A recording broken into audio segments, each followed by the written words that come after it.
So, Edward VIII. He is one of our most controversial monarchs in modern history. Yet he ruled for only 326 days, and it's the second shortest reign in history. He abdicated the throne in order to marry Wallis Simpson, the woman he loved, who happened to be American and twice divorced. Today, we will discuss his life and learn about the man who shocked the world by giving up his crown nearly 90 years ago. His actions, which almost brought down the monarchy, changed history. Without it, George VI may not have ruled at all, and George VI's daughter, Elizabeth, who became Elizabeth II, would have had a reign 20 years shorter than what she had.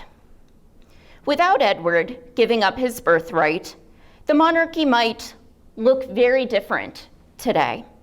Edward was born on June 23rd, 1894, at Way Lodge in Richmond, to Mary of Teck and George, Duke of York. His great-grandmother, Queen Victoria, was on the throne, and he was third in the line of succession and was officially named Edward Albert Christian George Andrew Patrick David. He was actually named after his father's late older brother, who was nicknamed Eddie.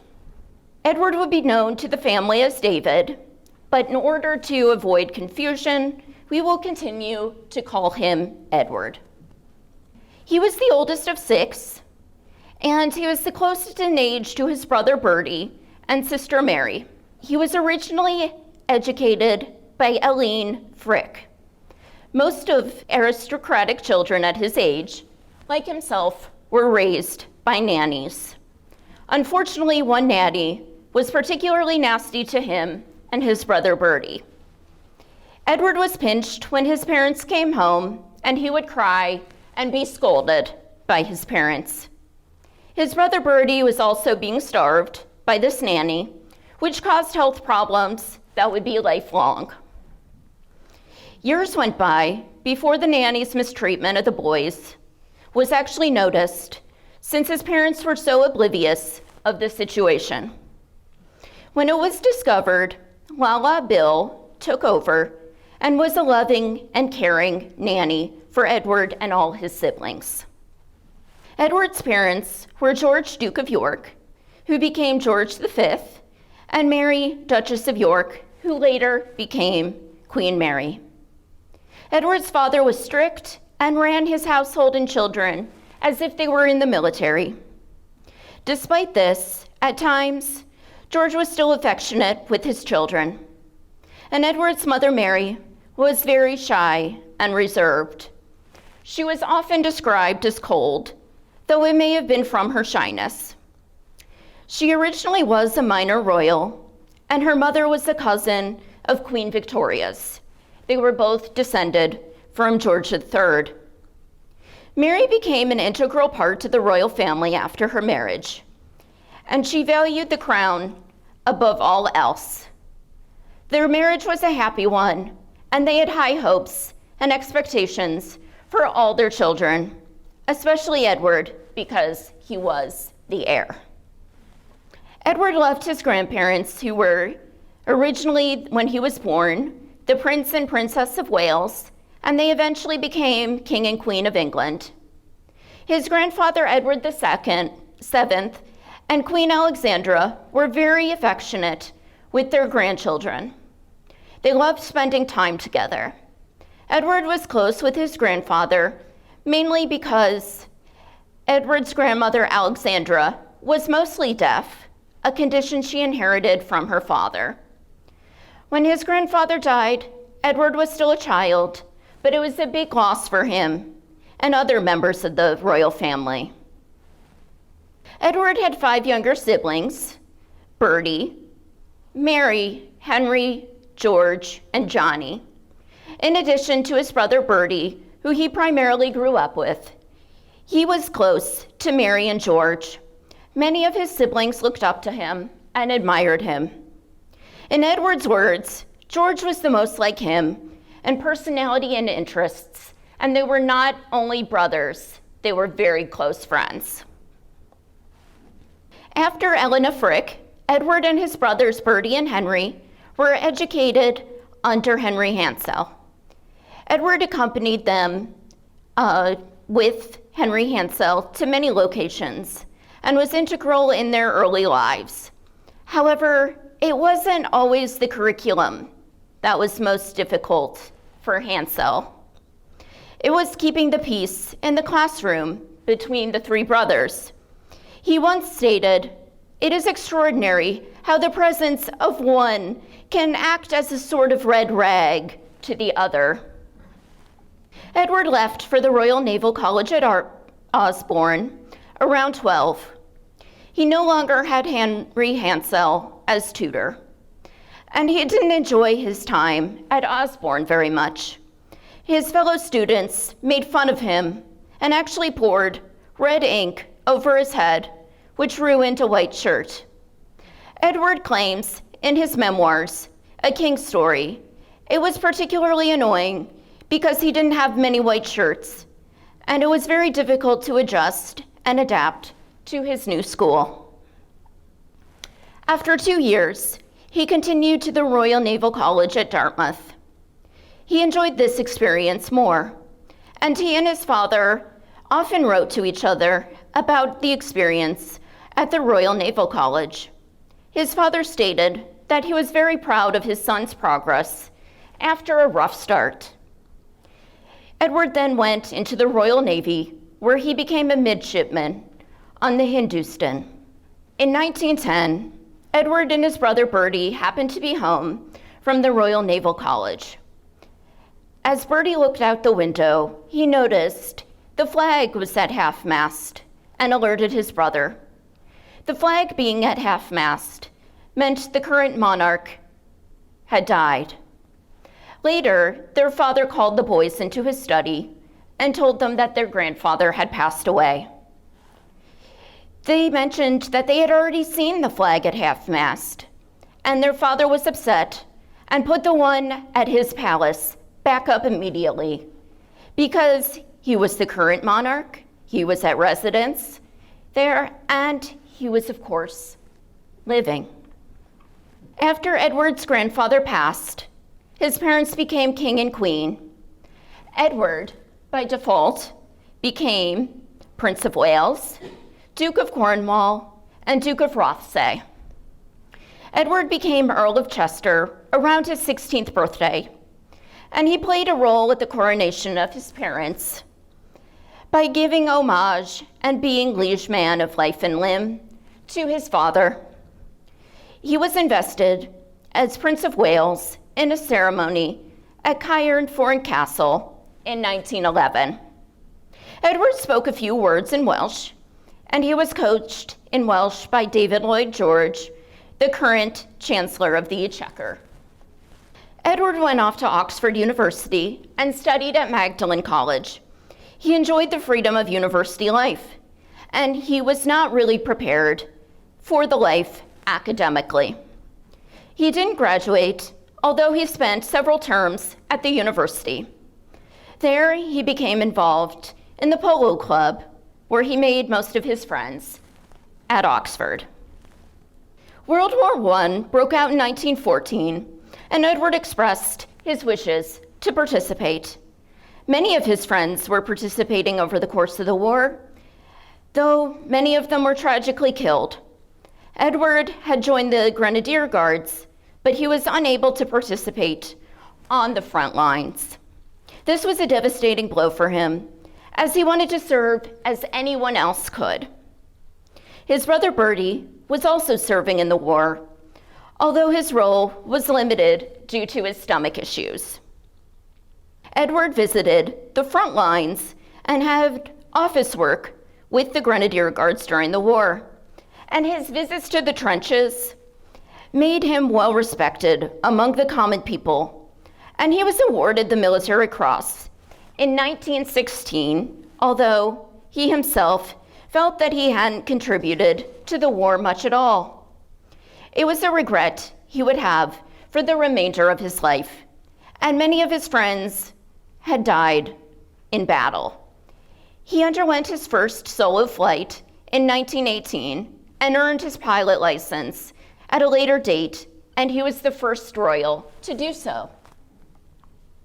Edward's youngest sibling, Prince John, known as Johnny to the family, died after a severe seizure in January of 1919. Johnny had been having seizures since childhood, and he had also had learning issues. Johnny was currently living at Wood Farm on the Sandringham estate, separate from the rest of the family. He didn't see his parents or siblings often, except for Christmas and a few other exceptions. His grandmother, Queen Alexandra, gave Johnny a little garden on the property to enjoy and take care of with local children until his seizures got so often that he couldn't anymore. He was cared for by his nanny, Lala Bill, and Lala was at Johnny's side when he died at 13. Edward shared little sympathy for his brother's passing, and he told his mistress, Frida Dudley Ward, that he was a little more than a regrettable nuisance. John's been practically shut up for the last 2 years anyhow, so no one has ever seen him except the family, and then only once or twice a year. This poor boy had become more of an animal than anything else. And he wrote his mother an insensitive letter, which she burned, and he wrote her an apology, which said, "I feel like such a cold-hearted and unsympathetic swine for writing all that I did. No one can realize more than you how little poor little Johnny meant to me, but I hardly knew him. I feel so much for you, darling Mama, who was his mother." Edward was asked to be president of the committee that was going to have the exhibition at Great Wembley Park. And Edward wished the great exhibition would include a great national sports ground, and so played a part in the creation of the original Wembley Stadium. His brother Bertie later spoke at Wembley and stuttered to the point where he sought speech therapy for his stutter. Bertie was later helped by speech therapist Lionel Logue. And Edward began to represent his father on numerous occasions around the globe. He became quite a seasoned traveler and seemed to be well received when he was on his visits. He visited several different countries and had many experiences in all of them. Most of these visits had the goal of keeping the British Empire in high esteem. It was the propaganda campaign to keep the British Crown's hold over these nations. Edward had an excellent reputation during the interwar period, and women were particularly charmed by him, and he quickly became a media sensation. Between 1919 and 1925, the prince traveled across the empire to 45 different countries, dominions, colonies, covering a distance of over 150,000 miles. His most famous tours were in Canada, with visits to Washington and New York. They lasted 3 months. The next one, New Zealand and Australia, by the renown, were for so many months of the next year. And then Edward embarked on an Asian tour to India and Japan. And in 1921 to 22, the prince returned to America, and he actually bought land in Alberta, Canada, and he held that land for several decades. His final royal tour covered the Gambia, Gold Coast, Nigeria, South Africa, and Argentina. These tours were taxing and took a lot of energy out of the prince. He complained about the amount of stress and how tired he was in a letter to his mistress, Frida Dudley Ward. Although he was well-traveled, he still had some racist statements to say about the indigenous people in the countries which he visited. He claimed, "They are the most revolting form of living creatures I've ever seen. They are the lowest known form of human beings and are the nearest thing to monkeys." He actually had several suitors during his early life before he became involved in several different married women. So the first was Victoria Louise of Prussia, which nothing came of it, and it was more just rumors between the two parties. She eventually married Ernest Augustus, Duke of Brunswick. The second was Frederica of Hanover, and they had a large age gap, so her parents were uncomfortable with the idea of her marrying someone so different in age from her. She eventually married Paul of Greece. Then there was Marguerite Albert, and Edward was introduced to her at a Paris nightclub when he was enjoying the nightlife during World War I. He was absolutely fascinated, and he wrote her letters, which she kept. But after a year, he got tired of her and broke off the affair. In 1923, Albert was acquitted in a murder trial. She had shot her husband in the Savoy Hotel. The British royal family made sure to keep Edward out of the press during the murder trial. In 1917, Edward began a relationship with Rosemary Leveson Gower. And in the first part, he seemed serious about this relationship.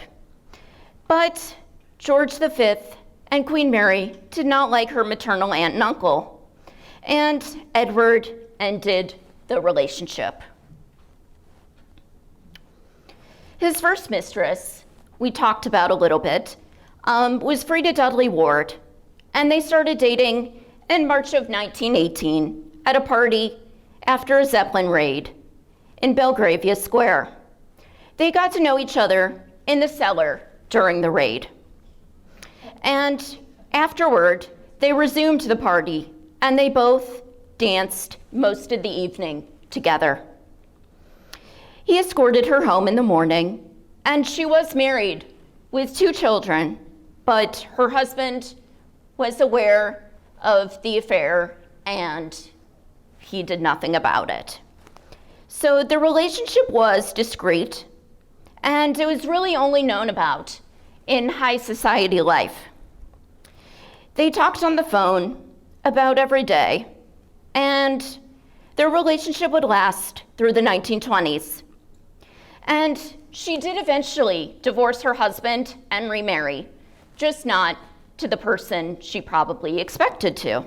Thelma Furness became his next mistress in 1929, and Thelma Furness is actually an American and also the twin of Gloria Vanderbilt.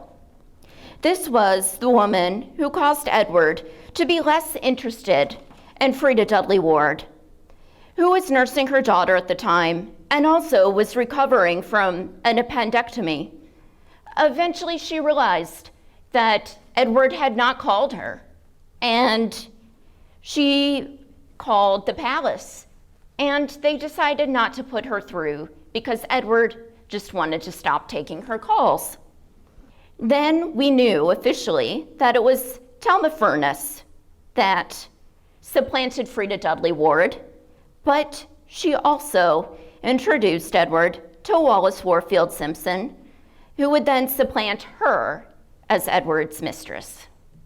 Fort Belvedere was built in the mid-1700s, and it was given to Edward in 1929 by his father, George V, for what the king called to his son, "those damn weekends." Edward hadn't had a home he liked before, and it included a swimming pool numerous bedrooms, stables, tennis courts, and he would add more bathrooms. Frida Dudley Ward was an integral part in helping renovate the house until their relationship stopped suddenly. Edward's brother Bertie, later George VI, helped with the landscaping, and he very much enjoyed gardening. The home was used to carry out Edward's affairs with married women without getting caught. And he spent many weekends with Wallis Simpson here and entertained himself on weekends. And he would later recall, "I came to love the fort as much as I had loved no other material thing, perhaps because it was so much of my creation. And here I spent some of the happiest days of my life." While creating a home at Fort Belvedere, Edward also met the love of his life, Mrs. Wallis Simpson, who at the time was trying to secure a divorce from her husband, Ernest Simpson. She had also divorced Win Spencer in 1927, and Wallis was born in Pennsylvania, but grew up in Baltimore. She had a very poor background and was very dependent on rich relatives, such as her late father's brother, Solomon Davies. Wallis was raised primarily by her Aunt Bessie Merriman and her mother Alice, who remarried. She and Edward began their affair after Thelma Furness left to visit America, and by 1935, Wallis had 2 rooms combined in the fort just for her use. Edward was infatuated with her, though Wallis enjoyed the attention and romance. She was focused on getting a divorce from her husband first. Little did she know what would happen in 1936. George V became severely ill in the late 1920s, and Edward took many of his duties. Gradually, the king recovered, but he never did completely. The king nearly died of septicemia, and he took visits to Bargna Regis near the sea to recover. And he had oxygen administered off and on, and in 1935, he was approaching 70. He also had chronic bronchitis. In December of 1935, his beloved sister, Victoria, died. She was his favorite sister, and he never recovered from her death. He complained that he felt a cold in mid-January of 1936, never left his room again. Although in and out of consciousness, the king remained concerned about the empire when able. His doctor, Lord Dawson of Penn, knew the king was suffering and wanted to ease his passing. Much later, people found out that Lord Dawson did end the king's life prematurely with morphine and cocaine, but his family was never asked whether this act was okay. The late king was very popular, and one paper recalled, "For each one of us, more than a king, a father of a great family." The late king was at Westminster Hall for his lying in state, where over 300,000 mourners passed his coffin. His sons mounted the guard, known as the Vigil of the Princes. This was later repeated at the death of Queen Elizabeth II in 2022 and by her grandchildren. In the event of Queen Elizabeth, the Queen Mother's death in 2002, this was also performed. The coffin during the funeral procession was brought through the streets of London by gun carriage, with his sons and the military behind him. Edward, as the new king, saw the imperial state crown fall off his father's coffin and into the gutter. He was superstitious that it meant This was a bad sign for his reign. George V was interred at St. George's Chapel in Windsor Castle at the end of January. George V was very worried about his son's affairs in the 1930s and wanted to keep them out of the press and wanted them to stop. He felt them unbecoming and that Edward should marry like his brothers. Edward the Bachelor was the only one of his brothers not married. Even his brother George, who had a reputation for being a playboy and into drugs, made a good marriage to Princess Marina of Greece. And they held the titles the Duke and Duchess of Kent. His brother Bertie married Elizabeth Bowes-Lyon, a daughter of an earl in Scotland, and they became the Duke and Duchess of York. Henry married Alice Montague Douglas Scott, who was the daughter of the Duke of Buccleuch. And Henry and Alice became the Duke and Duchess of Gloucester. However, despite how disgusted his parents were with his behavior, they never spoke to him much about what marriage was supposed to look like or anything about romance. But it was other aspects of his behavior, such as resentment towards authority and sometimes the royal lifestyle, that bothered them most.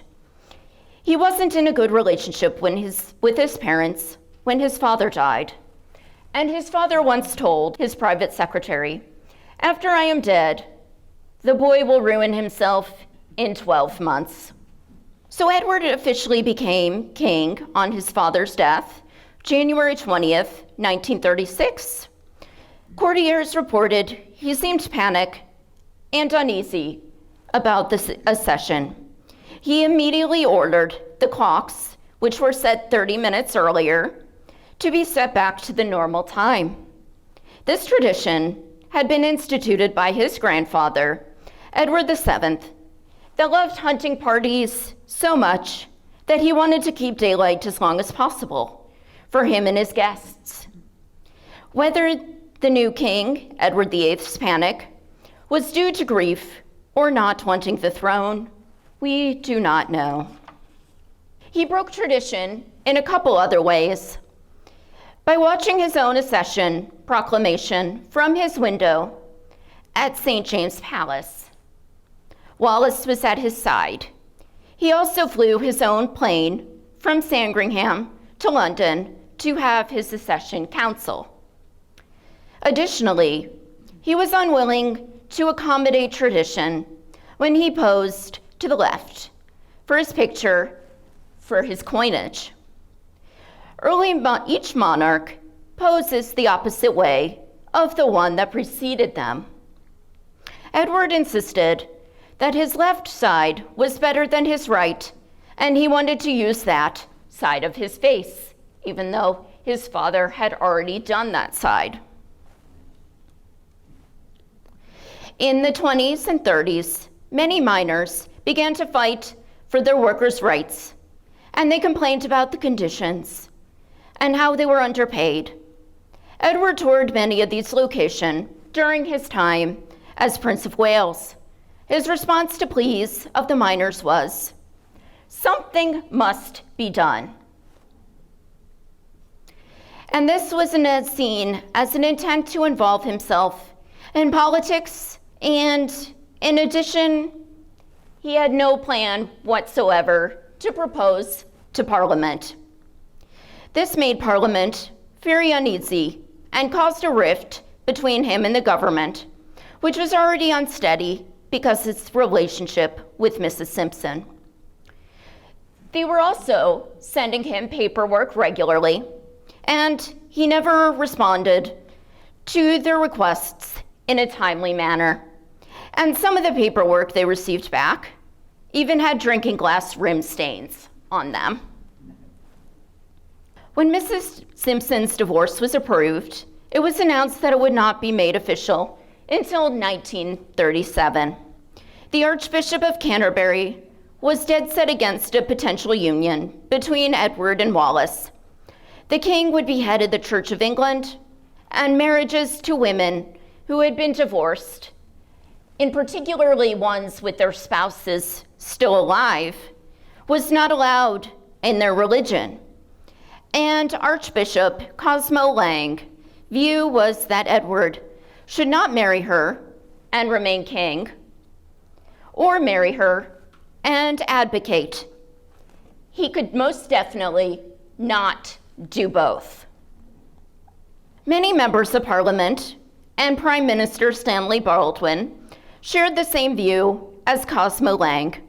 Stanley Baldwin went to the king several times to chat about his relationship and the consequences it was having on the crown and also the government. The king notified Baldwin in November of 36 that he intended to marry Wallis Simpson when she was free to remarry.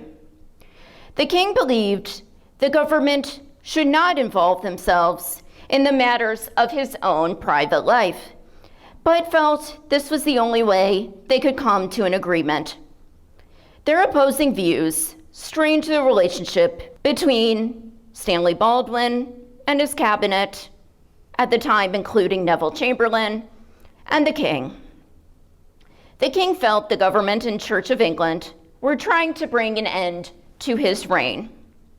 He started to feel he wasn't the right person to be king. His brother Bertie might be more suitable. During this period, only a few members of Parliament supported him, one being Winston Churchill, who actively tried to help the king and stood up to the other conservative members of Parliament and became a friend to the king. As the relationship between the king and most of Parliament became strained, Edward and Wallis cruised in the Mediterranean on the yacht Nolin, which was built in 1930. This fueled more rumors about the couple, which is the last thing Parliament really wanted. Rumors started to spread about the couple, and Edward and Wallis went to Greece and Turkey. The Nolin was not a royal yacht, and that's why Edward chose that specific one, because he and Wallis both preferred an informal setting. Edward often said he felt royal life was like a gilded cage, and there were photographers that came to take photos of the couple, and these photos were not published in the British newspapers, but also published on mainland Europe and in the United States. And this is how the world found out how serious the couple was about one another. Edward felt he had one more card he could play. He told Prime Minister Stanley Baldwin that he would be able to accept marrying Wallis Simpson if Parliament and the Dominions were okay with not giving her the title of Queen. Edward and Wallis had discussed this, and she would accept a lesser role, but Edward would still be able to be king. And Wallis really wanted Edward to keep his kingship. The most important priorities to her was getting her divorce and having Edward keep his birthright. She actually was living at Fort Belvedere full-time because she was receiving death threats and had things thrown through her window. She feared for her life, and Stanley Baldwin was willing to share the idea with Parliament and the Dominions. And Churchill also supported the idea, but the majority said no. And Edward said, well, the opinion of the Dominions doesn't matter. There's not a lot of people in those countries.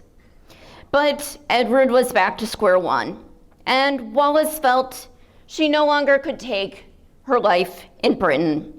She left for France to stay with friends in early of December 1936. After Wallis left, Edward was very distraught. He even threatened suicide. People feared for his well-being, and Stanley Baldwin had previously given him three options: give up the marriage idea, marry without the permission of the government, which would cause the government to resign, causing a huge crisis and chaos, or abdicate. Edward was determined to marry Wallis, and he knew he was going to have to abdicate to be with her and return to France. However, Wallis had very little contact with Edward since going to France. The king saw her Aunt Bessie, and she advised him not to go after her. She said, "Don't go after her. You can always marry someone else. You can never again be king." The day before the abdication was official, Edward and Bertie, who would soon become the new king, talked about the abdication and what it would mean. Bertie was shocked and unprepared to be king and still struggled with his stutter.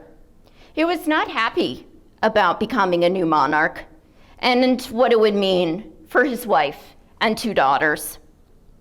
One thing they discussed was what Edward would be called when he was no longer king. And they chose the title, the Duke of Windsor, after the family name. However, Edward never brought up one important thing: whether Wallis would ever get a Her Royal Highness title. This would cause a huge rift between the brothers in the future.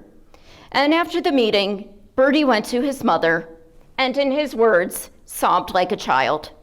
His mother had much sympathy for him, as it was unimaginable that her eldest son would ever abdicate over a common woman or leave the monarchy.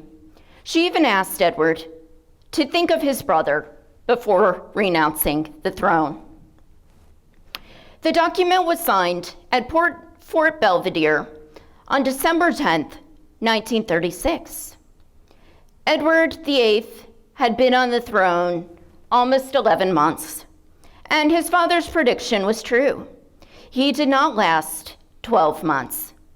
At the signing, all 4 of his brothers were present and signed the document.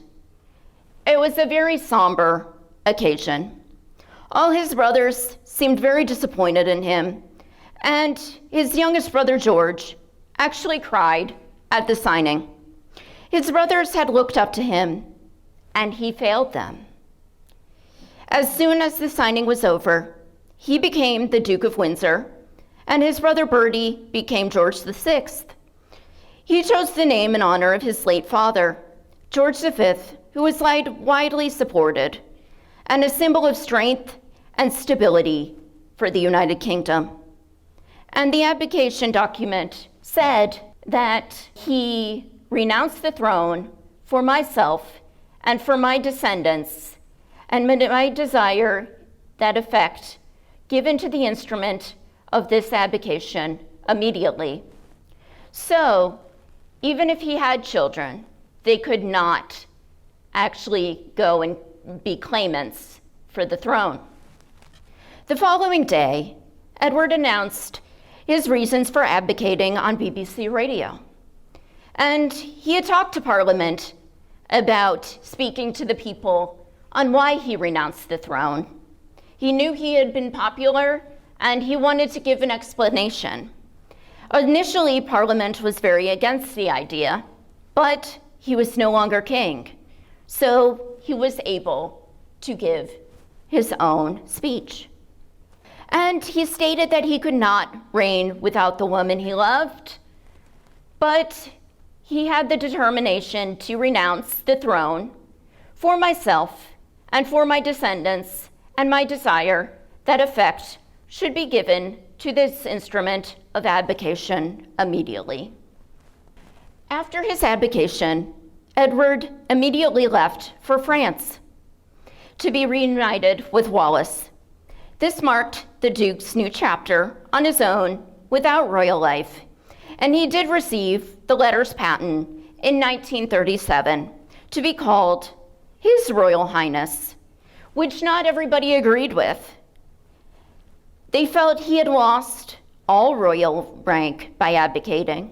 However, it was decided that any His Royal Highness title would not automatically go to a spouse, unless George VI issued a letter patent to grant her one.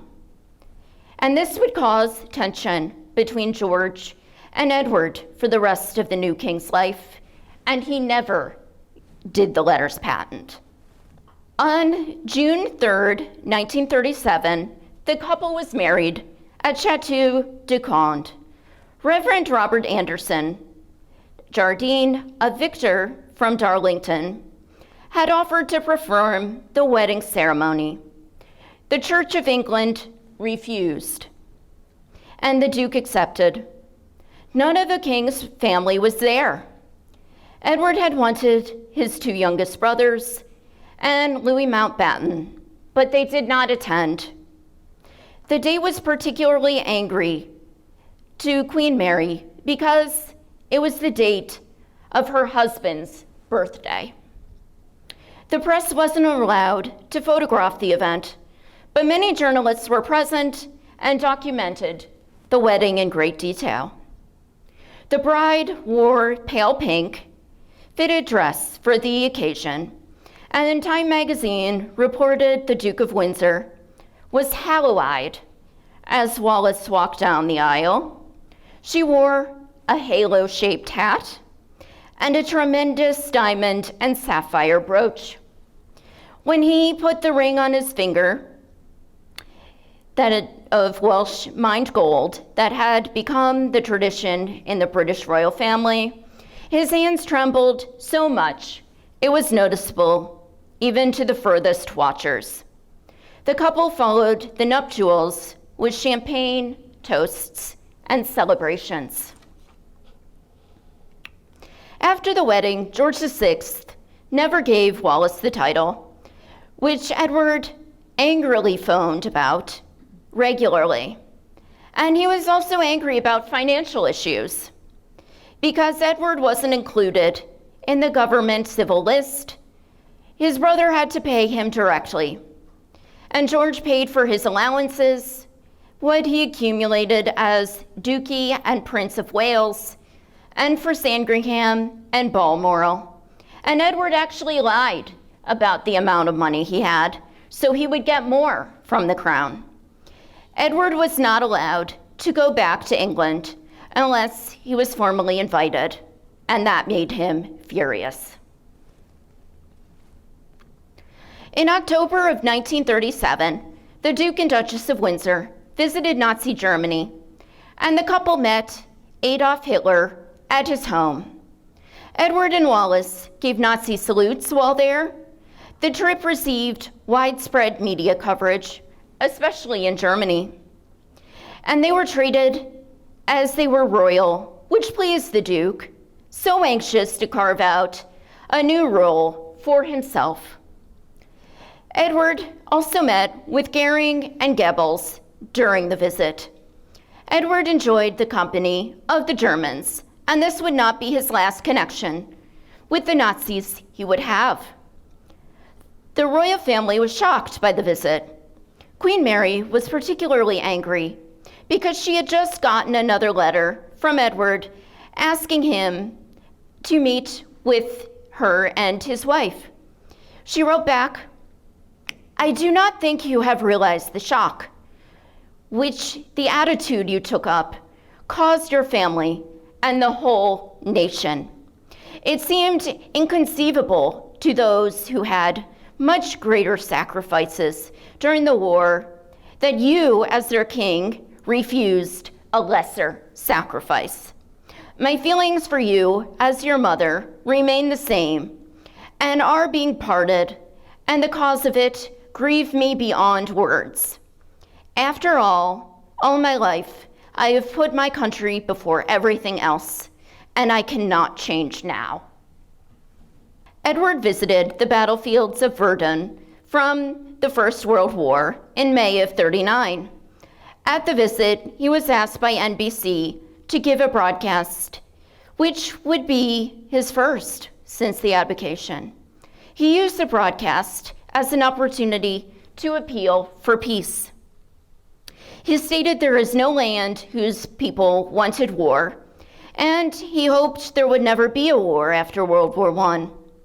Edward was more of a pacifist, like his brother and the current Prime Minister Neville Chamberlain, and hoped appeasing Germany would avoid another war.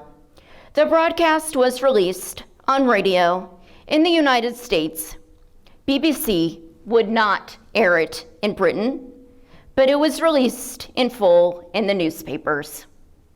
When the war began, Edward was taken back to England on the HMS Kelly by Louis Mountbatten. Edward was assigned to the British military mission in France. Although he ranked as Field Marshal, he was given a lower position of Major General. When France was attacked, Edward and Wallis ended up fleeing to Spain.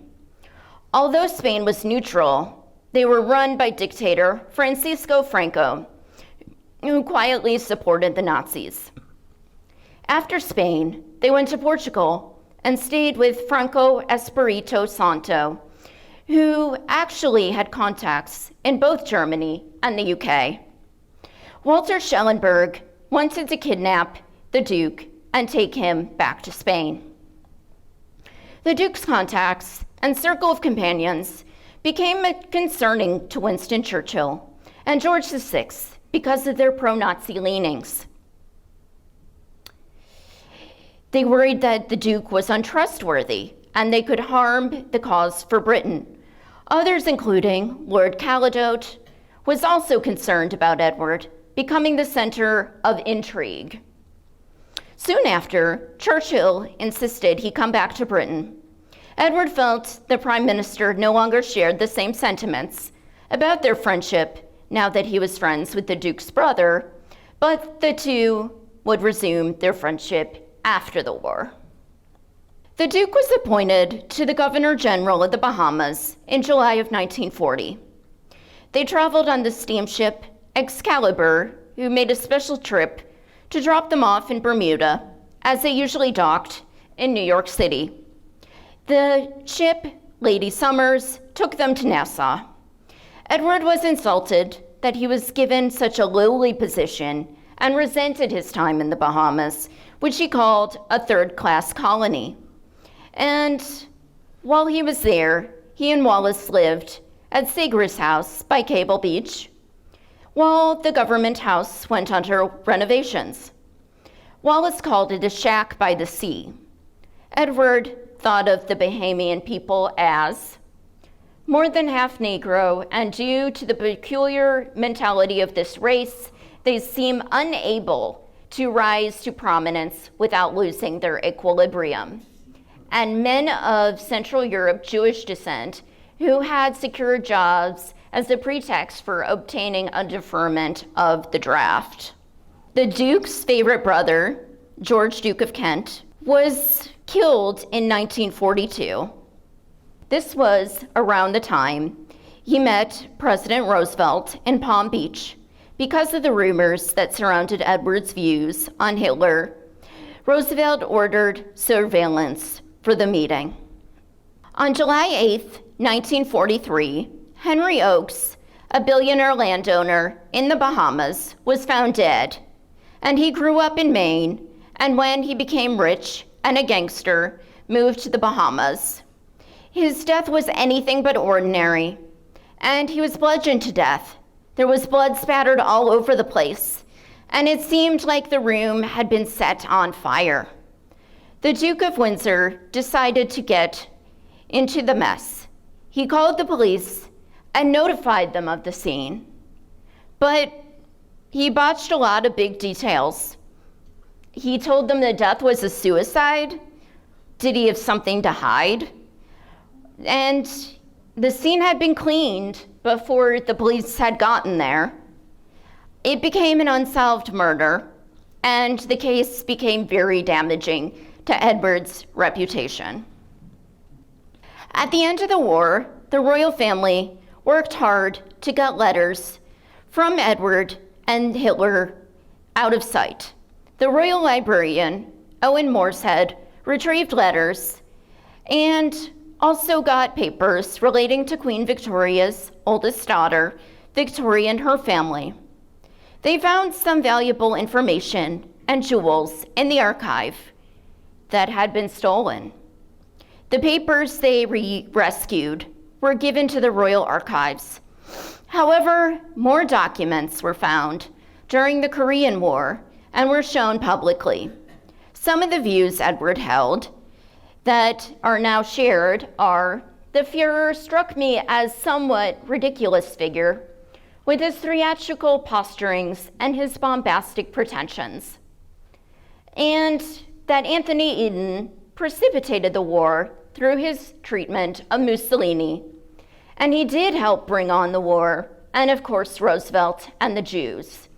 And to a friend, he was reported saying, "I never thought Hitler was such a bad chap." After the war, the Duke and Duchess returned to France and never held public roles again. He essentially was able to do as he pleased with reason. People speculated about him becoming king when he saw George VI was unwell, but nothing became out of those rumors. Edward began to gain some money from currency trading, and Paris gave him a new home. They didn't tax him or the Duchess. They bought a weekend house in the south of France with the money from Edward's memoir. In 1951, Edward released his own memoirs that were ghostwritten by Charles Murphy. The book goes from his birthday until his abdication. He presents himself in a more sympathetic light, and he used the royalties from the income to support his and Wallis's lifestyle. When his brother George VI died in 1952, he had not seen his family since 1946, when Edward was finally able to see his mother, now formally known as Queen Mary, the Queen Mother. Edward spent a week at her home, Marlborough House. The former queen did not welcome her son home. She sent a car to get him and brought him to the house. He was very hurt and felt rejected, but he was greeted warmly by onlookers, some who yelled at him to come back to England. We are not sure what happened on this visit, besides a tea and a visit to an East London bomb site. Mary never wrote about it in her diary, which is very strange for her, and he left 2 days early after meeting with his brother. It's likely these meetings didn't go well. His brother's funeral was one of the 2 times he would return to England. He seemed uncomfortable. His wife made sure to ring the royal family to make sure he was included in the procession, and he was included in the procession and the funeral, although he was left out of other traditions following the funeral. He had to go back a year later, when Queen Mary died in 1953, 2 months before his niece was to have her coronation as Elizabeth II. Again, he looked very uncomfortable and unhappy. He attended the service at St. George's Chapel, where she was buried next to her husband. Edward was not invited to the dinner after the funeral with 28 other members of the royal family. He went home, and he didn't return to England for another decade. He famously spoke about his mother's death. "The fluid in her veins have always been as icy cold as they are now in death." Edward did not go to Elizabeth II's coronation, though it was speculated that he might go because he was recently seen at his mother's funeral. He claimed it would not be appropriate for himself to attend. He and Wallis actually watched the ceremony on television in Paris. And the reality was he probably was not invited to the event. He did get paid by magazines to write about it. Throughout the 60s, Edward and Wallis often entertained at their homes in Paris and gave lavish parties and enjoyed the company of their dogs. In 1970, they opened up their home to be interviewed on television. They featured in a 50-minute interview on BBC called The Duke and Duchess of Windsor in Conversation with Kenneth Harris. They talked about a variety of topics: the abdication, the establishment, golf, the Queen, as well as careers for women, and what Edward would have done if he stayed king. 11 million people watched the show, and they previously appeared on television in 1954, known as America as Person to Person. The Duke and Duchess always tried to find ways to keep themselves in the spotlight after the abdication. They met two presidents and first ladies. The first was Dwight Eisenhower in 1955. The Duke and Wallis had been to the United States several times since the abdication, but mainly to New York City. Eisenhower had been on terms very good with the Duke's brother, George VI, and attended his funeral. He also knew about the Duke's Nazi leanings. Eisenhower will also meet Elizabeth II and Prince Philip during his time as president. The Duke and Duchess met President and First Lady Nixon 15 years later in 1970, the same year they had the television interview on BBC. They were guests of honor among Charles Lindbergh, Alice Roosevelt Longworth, Arnold Palmer, and George H.W. Bush. They were at a state dinner in the state dining room, and there was entertainment afterward. The Duke and Duchess posed with the President and First Lady for photographs in the Blue Room. In 1965, Edward's sister, Mary Princess Royal, Countess of Harewood, died of a heart attack. She was walking with her eldest son on the grounds of Harewood House. She died at 67, and the Duke had recently seen his sister while he was in London, as well as his sister-in-law, Marina of Greece. Edward attended the funeral at York Minster, and then she was buried in All Saints Church, Harewood. Aside from their brother George, he was closest to her. Mary stayed out of the spotlight after her marriage to Henry Lascelles, 6th Earl of Harewood, who predeceased her. Her descendants living today are not considered royalty, but part of aristocracy. 1967 was the centennial of the Duke mother's, Queen Mary's, birth, and he attended many engagements in her honor, like the rest of the royal family. This was despite the fact that his mother never forgave him for marrying his wife, quoting, saying, "To give up all this for that?" And the monarchy was Mary's life, and she would never understand why he would give it up for that woman. She never received Wallis. The last event Edward would attend with the royals would be the funeral of Marina of Greece in 1968. His own health began to decline significantly. Edward's health declined through the mid-1960s and early 1970s. He was treated for an aneurysm in his abdomen in Houston and suffered from a detached retina. He was diagnosed with throat cancer in 1971, which they tried to treat through cobalt therapy. Like his brother with lung cancer, the doctors didn't tell him it was cancer or that it was going to be fatal. In May of 1972, Queen Elizabeth went to France for a state visit. She visited her uncle for about 15 minutes, and he was too ill to participate in the photo call, but Elizabeth took a picture with the Duchess. 10 days later, on May 28th, 1972, the Duke died. His body was flown back to London, and the Welsh Guards carried his coffin from the Albert Memorial Chapel at Windsor to St. George's Chapel. His coffin laid there for 3 days, and there was a candle holder at each side of the coffin, and it was draped with his royal standard, as was customary at royal funerals.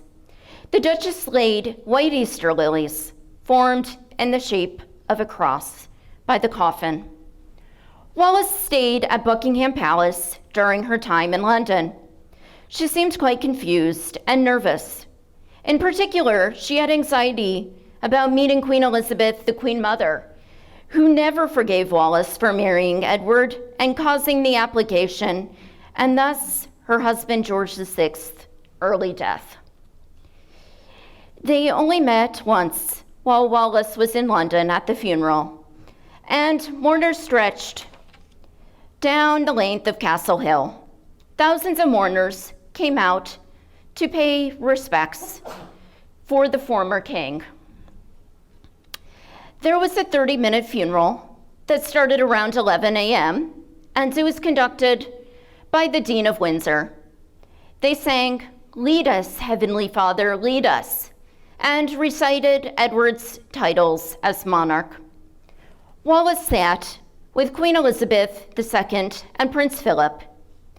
The children of his brother's surviving children were present, as well as his niece, Princess Margaret, and her husband, the Earl of Snowdon. The Duke's only surviving brother, Henry, Duke of Gloucester, was too ill to attend.